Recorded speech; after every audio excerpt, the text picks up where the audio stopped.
गुजरावाला का रुख करेंगे, जहां गुजरावाला में थाना चिना रोड के इलाके खोकड़की में डकैती की वारदात हुई है। मुसल्लह डाकुओं ने मोटरसाइकिल सवार फैमिली को लूट लिया। गुज़श्ता रात होने वाली वारदात की सीसीटीवी फुटेज 7 न्यूज़ को मौसूल हो चुकी है। ये फुटेज आप 7 न्यूज़ की स्क्रीन पर भी देख सकते हैं। मजीद इस हवाले से जान लेते हैं हमारे नुमाइंदे तासिम मुगल से। जी तासिम, बताइएगा।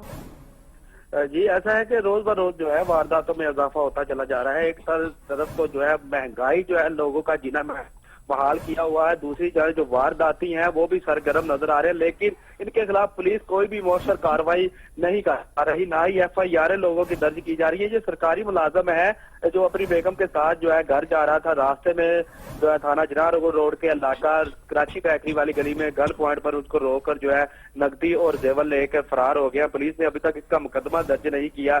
उनका कहना है कि मुकदमा दर्ज करके जो मुल्जमान उन्हें गिरफ्तार किया जाए। सीसीटीवी की मदद से भी अभी तक कोई भी सुराग नहीं लगाया जा सकता। और भी सीसीटीवी वहां की निकली है, लेकिन पुलिस जो है वो बेबस नजर आती है चोरों के आगे। एक तरफ महंगाई है, दूसरी तरफ जो वारदातों का सिलसिला है वो बढ़ता ही चला जा रहा है। जी, वारदातों का सिलसिला बढ़ता ही चला जा रहा है। तासीम मुगल, बहुत शुक्रिया आपका।